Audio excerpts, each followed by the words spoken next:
Math learning ক্লাসের পক্ষ থেকে সবাইকে স্বাগতম। ম্যাথমেটিক্স 2 এর 12 অধ্যায় নির্দিষ্ট যোজিত ফল এই চ্যাপ্টারের দ্বিতীয় ভিডিওতে আমরা রচনামূলক কিছু ম্যাথ নিয়ে আলোচনা করব এবং এই ম্যাথগুলো হচ্ছে অনেকবার পরীক্ষায় আসছে। তো রচনামূলক কোশ্চেনের ভিতরে প্রায় 7-8টা ম্যাথ ঘুরায় ফেরায় ওইগুলাই আসে বা ওই নিয়মের ম্যাথগুলাই আসে। তো এই যে 7-8টা রচনামূলক কোশ্চেন আছে, যে ম্যাথগুলো বারবার আসে বা যে নিয়মের ম্যাথগুলো বারবার আসে, আমি তার থেকেই সবচাইতে বেশিবার আসছে এবং সবচেয়ে ইম্পর্টেন্ট যে ম্যাথ তারই কিছু ম্যাথ আমি করে দেবো। তো এইখানে দেখেন আমি যে দুইটা ম্যাথ লিখে রাখছি, এই যে একটা আর এই যে একটা, এই দুইটা ম্যাথ হচ্ছে একই টাইপের বা একই প্যাটার্নের। তো এই প্যাটার্নের আরো অনেকগুলো ম্যাথ আছে, প্রায় 7-8টা ম্যাথ আছে শুধু এই প্যাটার্নেরই। তো তার ভিতর থেকে এই দুইটা ম্যাথ বেশি আসে, এই কারণে আমি এই দুইটা ম্যাথ সমাধান করে দেবো। তো প্রথমে আমি যে 1 নম্বর যেটা, এটা সমাধান করব। তো এটা এই ম্যাথের ক্ষেত্রে খেয়াল করেন যে উপরে আছে cos কিউব x, নিচে আছে রুট সাইন x। তো এখন আমরা যদি এই সাইন x কে যদি ধরি, সেই ক্ষেত্রে যেহেতু দুইটা উপরে একটা ফাংশন নিচে একটা ফাংশন, তো একটাকে আমার ধরতে হবে z। তো আমার কোনটা ধরলে বাকিটা আমি সহজে বের করতে পারবো সেই হিসাবে আমাকে ধরতে হবে। এবং এখানে যেহেতু cos কিউব আছে, তো সেই ক্ষেত্রে এটাকেও একটু ভাঙতে হবে, মানে আমাদের মতো করে সাজায় লিখতে হবে। যে এখানে যদি শুধু cos কিউব, শুধু cos x dx থাকতো, তখন কিন্তু এটাকে আর ভাঙার প্রয়োজন হতো না। যেহেতু কিউব আছে, তো এটাকেও ভাঙতে হবে। আর এখানে sin x কে যদি আমরা z ধরি, সেই ক্ষেত্রে সহজে আমি উপরেরটা পাবো।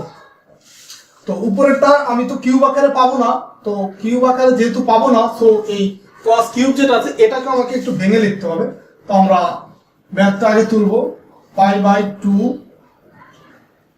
আর লিমিট হচ্ছে 0, মানে আপার লিমিট π/2, লোয়ার লিমিট হচ্ছে 0, cos কিউব x বাই হচ্ছে রুট সাইন x dx। তো আমি এটাকে একটু ভেঙে লিখবো, π/2 0। এই cos কিউবকে আমি এইভাবে লিখতে পারি cos square x into cos x, মানে এখানে একটা cos x আর এখানে হচ্ছে দুইটা, তার মানে cos কিউব আর root sign x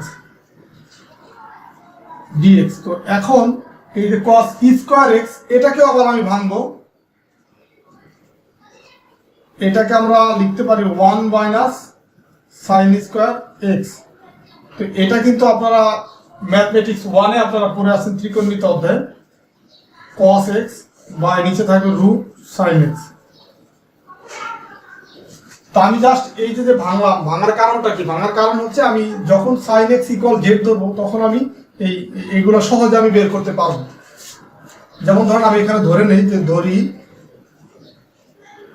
sign x equal হচ্ছে z। সাইন x ইকুয়াল যদি z ধরি, তো এটাকে যদি আমরা অন্তরীকরণ করি, সেই ক্ষেত্রে সাইন x কে অন্তরীকরণ করলে পাবো হচ্ছে cos x, আর এই পাশে পাবো dz বাই হচ্ছে dx, মানে x এর সাপেক্ষে অন্তরীকরণ করলাম। এখন বাম পাশে যেহেতু আমার এই যে cos কিউব x কে আমি ভেঙে cos x dx এইভাবে রাখছি, তো এখন এই cos x আর এই dx টাকে যদি বাম পাশে নিয়ে আসি, তখন এই পাশে হয় dz। তো দেখেন আমি একটা অংশ কিন্তু আমার মিলে গেল, যে এই অংশটাতে, যে এই অংশটুকু কিন্তু আমার মিলে গেল, যেটুকু cos x dx equal z, এইটুকু ইকুয়াল হচ্ছে z আমি লিখতে পারি। তো এখন যেহেতু আমি এটা ধরছি sin x ইকুয়াল z, তো যখনই আমরা z এরকম ধরবো, সেই ক্ষেত্রে তখন আমার লিমিটটাকে চেঞ্জ করতে হবে, লিমিট বা সীমা যেটা, সেটা আমাকে চেঞ্জ করতে হবে। x আর একটা হচ্ছে z। তো দেখেন x এর মান আছে, লিমিট আছে দুইটা, একটা আছে π/2 আর একটা হচ্ছে 0। তো x এর মান যদি আমার π/2 হয়, তারপর দেখেন এই সাইন π/2 মান হচ্ছে 90 ডিগ্রি। তো সাইন 90 ডিগ্রির মান কত? সাইন 90 ডিগ্রির মান হচ্ছে 1। আবার এখানে যদি 0 বসাই, x এর জায়গায় যদি 0 বসাই, সাইন 0 ডিগ্রির মান হচ্ছে 0, তার মানে z এর ক্ষেত্রে লিমিট পাবো আপনার 1 এবং 0। তো এখন আমি সেই লিমিটগুলো বসাবো, 1 আপার লিমিট, লোয়ার লিমিট হচ্ছে 0। আর এখন এই যে 1 মাইনাস সাইন স্কয়ার x, তো সাইন x কে ধরছে যে z, তার মানে এখানে লিখতে পারি 1 মাইনাস z স্কয়ার। আর cos x dx, এটার পরিবর্তে লিখবো হচ্ছে dz, এখান থেকে dz লিখলাম, আর নিচে হচ্ছে রুট z। তো এটা আসে ফাইনালি। তো এখন এটা থেকে আমার ভাঙতে হবে, বা এটা থেকে আমার এই সূত্র বা যেটা আমি ম্যাথটা করবো সেভাবে আমার লিখতে হবে। তো এখন এটা লিখলাম। তো 1 মাইনাস জেড স্কোয়ার, তার মানে এই রুট জেড দিয়ে এটাকে ভাগ করবো আবার এটাকেও ভাগ করবো, তার মানে এটাকে এইভাবে লিখতে পারি আমরা 1 বাই রুট জেড, এভাবে লিখতে পারি। মাইনাস হচ্ছে জেড স্কোয়ার বাই হচ্ছে রুট জেড, দেন হচ্ছে ডি জেড, এভাবে রাখলাম। তো এখন আমার এখানে যেহেতু জায়গা নেই, আমি এইখানে চলে যাচ্ছি, মানে এর পরের লাইনটা হবে এইখানে চলে যাবে, এইখানে সমান সমান এই লিমিট 1 আর নিচে হচ্ছে 0। এখন এই যে এটাকে আমরা আলাদা আলাদাভাবে ইন্টিগ্রেশন করব। এই যে যেটা আছে হচ্ছে 1 বাই রুট জেড, এটাকে আমরা এভাবে লিখতে পারি যে 1 বাই জেড, এই রুটের পরিবর্তে এখানে হাফ, ঠিক আছে, এভাবে লিখতে পারি।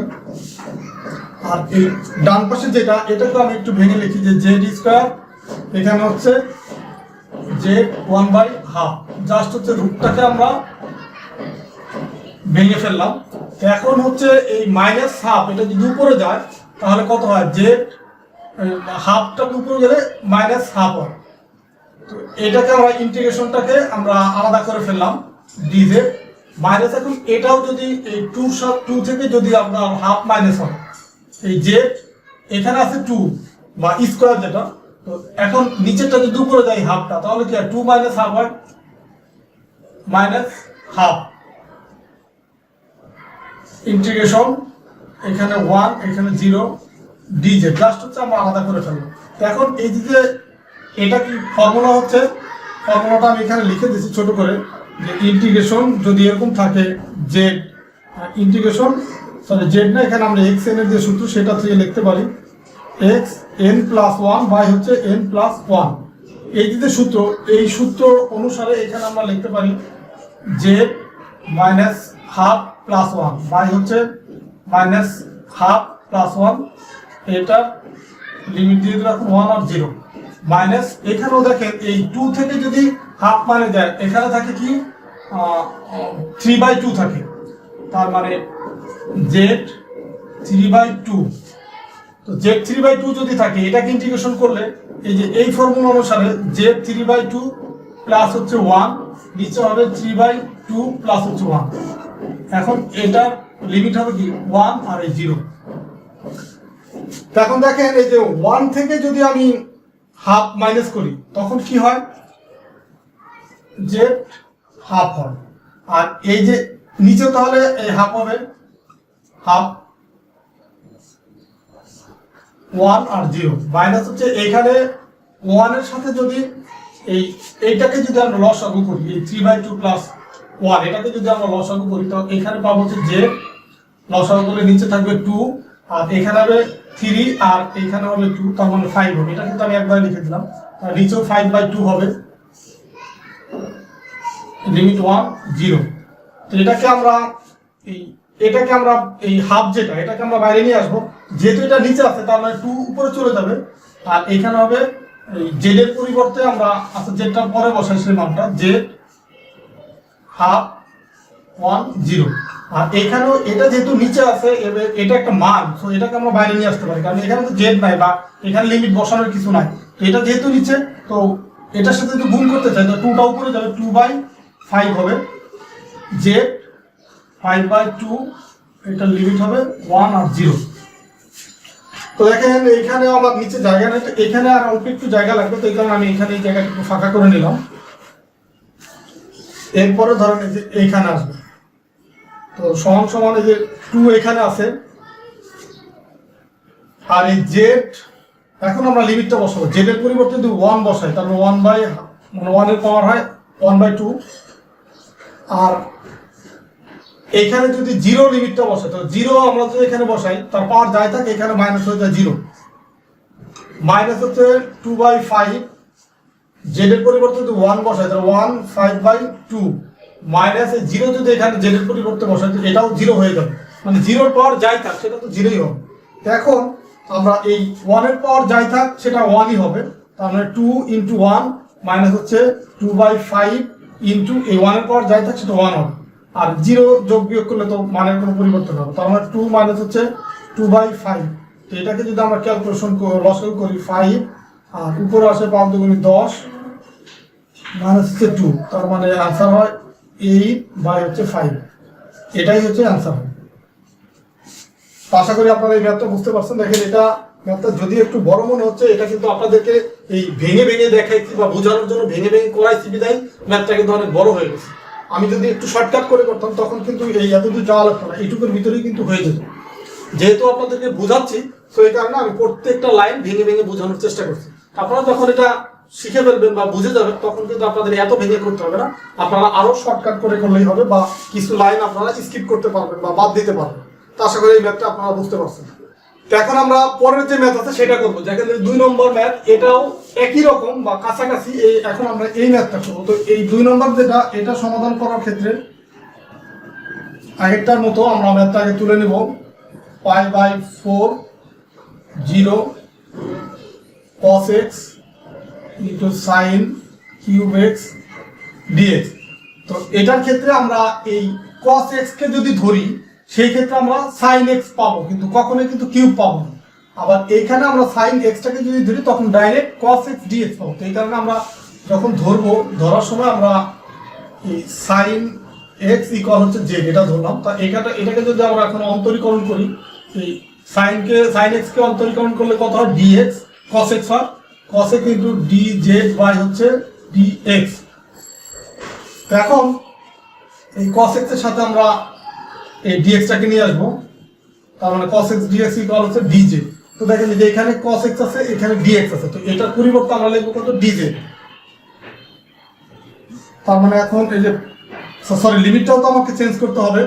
আচ্ছা, লিমিটটাও আমরা চেঞ্জ করে আসি, যে x আর হচ্ছে z।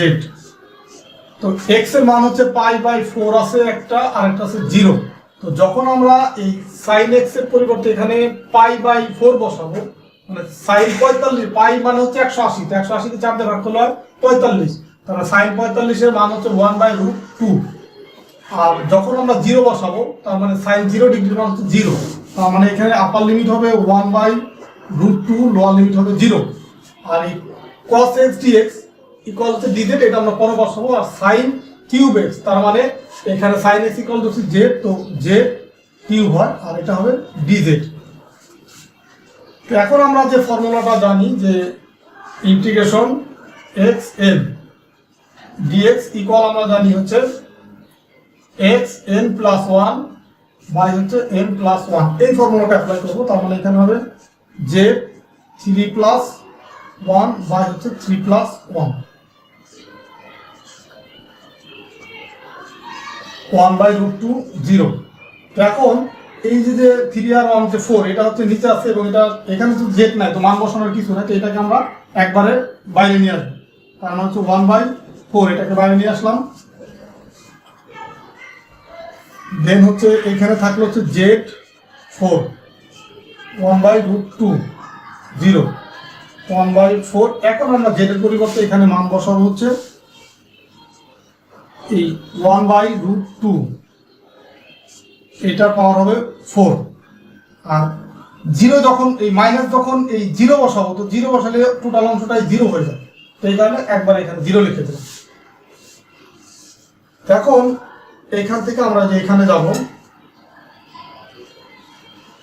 1/4, তো দেখেন এই যে 1/√2 তার উপরে আছে হচ্ছে আপনার 4, তার মানে এখানে এরকম হয় যে 1/√2 1/√2 এরকম 4টা হয় না, যেহেতু পাওয়ার 4 আছে, 1/√2 পাওয়ার যেহেতু 4 আছে, তার মানে এই 1/√2 4বার আছে। তো এই দুটো যদি গুণ করি আর এই দুটো গুণ করি, তো এটা গুণ করলে হয় 1/2, এই √2 আর √2 গুণ করলে কি হয়, √2 স্কয়ার। সেই √2 স্কয়ার মানে কি, আপনার এরকম হয়, স্কয়ার হয়। তো স্কয়ার হলে কি, এটা আর এটা কাটা চলে যায়, তার মানে এখানে থাকবে হাফ, এখানেও সিমিলার থাকবে হাফ, তার মানে এটা হবে 1/4। তার মানে আমরা লিখতে পারি, সরি এখানে লিখতে পারি এই 1/√2 এর পাওয়ার 4 ইকুয়াল আমরা লিখতে পারি 1/4, এটা যে এইভাবে। দেন হচ্ছে তাহলে এখানে অ্যান্সারটা আছে 1/4 4 16, এটাই হচ্ছে এই ম্যাথের অ্যান্সার। দেখেন ম্যাথগুলো কত সহজ এবং একই নিয়মের ম্যাথ, এটা কিন্তু আগেরটাতে অনেক ছোট হবে। আশা করি এই ম্যাথটা আপনারা বুঝতে পারছেন। একদমই সহজ, মানে কঠিন কিছুই না, জাস্ট হচ্ছে আপনারা যদি একটু প্র্যাকটিস করেন তাহলে এই ম্যাথ আপনাদের একদম পানির মতো মনে হবে। জাস্ট হচ্ছে আপনারা অনেকে ম্যাথ প্র্যাকটিস না করার কারণে বা ম্যাথ দেখে ভয় পাওয়ার কারণে ম্যাথটা কঠিন, তাছাড়া ম্যাথ কিন্তু কঠিন না। আপনারা একটু চেষ্টা করেন, একটু শুরু করেন, একটু প্র্যাকটিস করেন, দেখুন ম্যাথ হয়ে যাবে পানির মতো সহজ। লাস্ট যে ম্যাথ করব এটা হচ্ছে যে এখানে লিখে রাখছি, তো এই ম্যাথটা হচ্ছে এই দ্বিতীয় ভিডিওর লাস্ট ম্যাথ। তো দেখেন এইখানেও এই দুইটা ফাংশন আছে, এটাকে আমরা একটু সাজায় লিখতে পারি এইভাবে ই পাওয়ার টু 1, এখানে আমরা লিখতে পারি যে 1/x into 1/1 plus log x into dx, এইভাবে লিখতে পারি। তো দেখেন এখন যদি আমি x কে যদি ধরি কিছু, তখন কিন্তু কখনোই আমি 1 প্লাস log x পাবো না, কিন্তু আমরা 1 প্লাস log x কে যদি আমরা z ধরি তখন কিন্তু আমরা এই 1/x টা আমি পাবো। তো সেটা দেখেন কিভাবে যে ধরি 1 প্লাস হচ্ছে log x ইকুয়াল হচ্ছে z, এটা ধরলাম। এখন আমরা অন্তরীকরণ করব, 1 এর অন্তরীকরণ করলে হয় 0, আর log x এর অন্তরীকরণ করলে হয় 1/x ইকুয়াল হবে dz বাই হচ্ছে dx। এখন আমরা এই 1/x রাখলাম আর এই dx টাকে বাম পাশে নিয়ে আসবো, তার মানে এখানে dx ইকুয়াল হবে কত dz। তো দেখেন এই অংশটুকু আর এইটুকু এই দুইটা মিলে তাহলে কি হবে dz।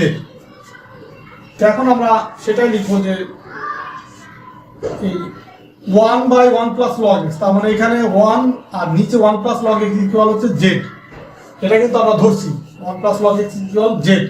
এখন এই যে 1/x আর dx এই দুইটার পরিবর্তে আমরা এখানে লিখতে পারি কি dz। এখন লিমিটটাও চেঞ্জ হবে, তো x আর একটা হচ্ছে z। তো এখন x এর মান ছিল দুইটা, একটা হচ্ছে আপার লিমিট হচ্ছে e স্কয়ার, লোয়ার লিমিট হচ্ছে 1। এখন এই যে 1 প্লাস log x, তো আপার লিমিটটা যদি বসাই 1 প্লাস log x এর পরিবর্তে যদি e স্কয়ারটা লিখি তখন কি হয়, এই 2টা log এর আগে নিয়ে আসা যায়, যেহেতু স্কয়ার হিসেবে আসছে, তার মানে এটা লেখা যায় 1 প্লাস 2 log e। তো এই log e এটার মান হচ্ছে 1, log e এটার মান হচ্ছে 1, তার মানে 1 প্লাস 2 ইন্টু 1, তো লেখা যায় কি 1 প্লাস 2, তার মানে এখানে 3 হয়। লিমিটটাকে এইভাবে চেঞ্জ করতে হবে, তবে এটা আপনারা রাফ করতে পারেন বা ছোট করে লিখে দিতে পারেন, দেখানোর দরকার নেই, জাস্ট লিখে কেটে দিবেন বা রাফ লিখে দিবেন। কিন্তু আপনাকে বুঝতে হবে যে লিমিটটা এটা চেঞ্জ হয়ে কিভাবে এটা আসলো, কারণ লিমিটটা যদি আপনি বের না করতে পারেন তাহলে কিন্তু ম্যাথ সমাধান করতে পারবেন। এখন হচ্ছে আছে 1, এখন আমরা এই যে 1 প্লাস মানে এই log x এর পরিবর্তে এখানে যদি 1 বসাই log 1, তাহলে এটা ইকুয়াল কত হয়, log 1 এর মান হচ্ছে 0, log e এর মান হচ্ছে 1 আর log 1 এর মান হচ্ছে 0, তার মানে 1 প্লাস 0 ইকুয়াল টু 1, তার মানে লোয়ার লিমিটটা হয় 1, এখানে হবে 3, এখানে হবে 1। এখন এই যে 1/z এর যে ইন্টিগ্রেশন, সেটা ইন্টিগ্রেশন করলে হয় log z। আর এখন আমরা লোয়ার লিমিট আর আপার লিমিটটা বসাবো, আপার লিমিট হচ্ছে 3, লোয়ার লিমিট হচ্ছে 1, তার মানে এটাকে আমরা লিখতে পারি log, এখন z এর মান যদি বসাই এই z এর পরিবর্তে এখানে হবে 3 log 3 মাইনাস হচ্ছে log 1। তো log 1 এর মান আমরা কি জানি, log 1 এর মান হচ্ছে 0, তার মানে এখানে হবে log 3 মাইনাস 0, তার মানে হচ্ছে log 3, এটাই হচ্ছে आंसर। দেখেন এই ম্যাথটাও অনেকবার আসছে এই বইয়ে, আপনার এই ম্যাথটা প্রায় একবার, দুইবার, 3, 4, 5 বার আসছে এই ম্যাথটা। দেখেন কত সহজ এবং ছোট্ট একটা ম্যাথ, এই ম্যাথটাও পরীক্ষায় 5 বার আসছে। তার মানে আপনারা যদি একটু যে ম্যাথগুলো বারবার আসছে বা আমি যে ম্যাথগুলো করাই দিচ্ছি এইগুলো যদি আপনারা ফলো করেন তাহলে কিন্তু আপনারা পরীক্ষায় ভালো রেজাল্ট করতে বাধ্য, মানে ভালো রেজাল্ট হবে। কারণ আমি এই প্রথম চ্যাপ্টার থেকে এই পর্যন্ত যতগুলো ভিডিও আপনাদেরকে দিচ্ছি বা যতগুলি চ্যাপ্টারের মানে প্রত্যেকটা চ্যাপ্টারে যতগুলো ভিডিও মেক করতেছি, প্রত্যেকটা চ্যাপ্টারেই ওই ম্যাথগুলাই আপনাদেরকে সমাধান করে দেই, যেই ম্যাথগুলো হচ্ছে অনেকবার পরীক্ষায় আসছে এবং ওই চ্যাপ্টারের ভিতরে সবচাইতে বেশি ইম্পর্টেন্ট সেই ম্যাথগুলো আপনাদেরকে করে দিচ্ছি। তারপরে আমার এই ভিডিওগুলো যদি আপনারা একদম প্রথম থেকে শেষ পর্যন্ত ফলো করেন তাহলে আপনি ফেল তো দূরের কথা, আপনি ভালো রেজাল্ট করতে বাধ্য, মানে ভালো রেজাল্ট আপনার হবেই যদি আপনি সঠিকভাবে এগুলো প্র্যাকটিস করে শিখতে পারেন। তো ঠিক আছে, সবাই ভালো থাকবেন, সুস্থ থাকবেন। আশা করি আজকের ভিডিওর মাধ্যমে যে 3টা ম্যাথ সমাধান করে দিলাম সেগুলো আপনারা ভালোভাবে শিখতে পারছেন। আর আমার ভিডিওগুলো যদি আপনার ভালো লাগে তাহলে অবশ্যই লাইক দিবেন বা কমেন্টস করে আপনাদের মতামত জানাবেন। আর ম্যাথ লার্নিং ক্লাস নামে আমার একটা ফেসবুক গ্রুপ এবং পেজ আছে, আপনাদের যদি ম্যাথ করতে গিয়ে কোথাও প্রবলেম হয় আপনারা চাইলে সেখানেও আপনারা পোস্ট করতে পারেন বা আপনাদের মতামত জানাতে পারেন। আর যারা নতুন ভিউয়ার আছেন তারা চ্যানেলটা সাবস্ক্রাইব করে রাখতে পারেন, তাহলে হয়তো পরবর্তী ভিডিওগুলো নোটিফিকেশন সবার আগে আপনি পেয়ে যাবেন। ঠিক আছে, আল্লাহ হাফেজ।